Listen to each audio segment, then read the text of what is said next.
Finance क्या होता है दोस्तों? क्या आप जानते हैं कि फाइनेंस होता क्या है? फाइनेंस आखिर होता क्या है? हर रोज पैसे कमाते हैं, खर्च करते हैं, लेकिन क्या हम सच में जानते हैं कि पैसे किस सही तरीके कैसे मैनेज किया जाए? आज इसी बारे में हम बात करेंगे, फाइनेंस क्या होता है और हमारे लिए क्यों जरूरत है। ठीक है, फाइनेंस का मतलब ये होता है कि पैसे का प्रबंध करना। आपको पता होगा कि पैसे कैसे प्रबंध किया जाता है, दिन रात कितना मेहनत किया जाता है, तो बच्चा को पता होता है। सही शब्द में कहें कि तो फाइनेंस वो प्रक्रिया है जिसमें हम सीखते हैं पैसा कमाना और पैसे को कैसे बचाते हैं और निवेश को कैसे बढ़ाएं।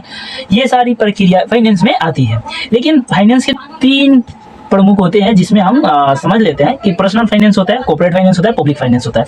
तो पर्सनल फाइनेंस ये होता है कि हमारे रोजमर्रा यानी कि डेली की जिंदगी है कि आप कितना कमाते हैं, कितना बचाते हैं। 300 कमाते हैं तो 200 को पी जाते हैं, 100 रुपये बचाते हैं, 100 रुपये में बेटी बच्चे को पालते हैं।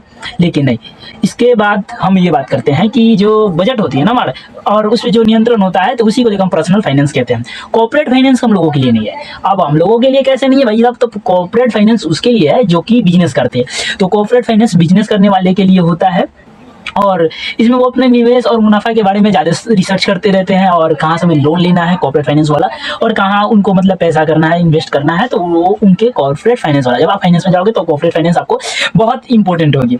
और पब्लिक फाइनेंस की बात करें तो ये सरकार के से जुड़ा होता है। सरकार की है तो समझ लो, जिसमें हम लोगों का टैक्स देना रहता है कि जैसे कि कफन से लेके कॉफी तक सब पे टैक्स, जीएसटी लग चुका है। बाइक, गाड़ी, फोन, यहाँ तक कि घड़ी, लैपटॉप, जो भी आप देख रहे हो सब पे टैक्स लगता है। तो उस टैक्स को बढ़ावा घटावा ये जो है तो मैनेजमेंट करता है हमारा, सरकार करती है, तो सरकार के लिए है। ठीक है, पब्लिक फाइनेंस।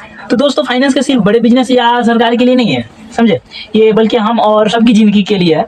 और देखिए, मैं सही शब्दों में बताऊं कि अगर 10,000 की मंथली कमा रहे हैं और कमा भी रही होगी, तो अगर आपने हर महीने 3,000 अगर इन्वेस्ट करते हैं कहीं ना कहीं कहीं पे भी, तो आपके ग्रो होने की चांसेस बहुत ज़्यादा हैं। मैं आपको वो भी बता दूंगा आपको डीपली कहाँ इन्वेस्ट कर सकते हो कि आपकी सेविंग जाके ज़्यादा हो, है ना। तो अगर आपको अपने पैसे की समझदारी में मैनेज करनी है तो आप अपने प्रॉब्लम्स हमें शेयर कर सकते हैं कि ऐसा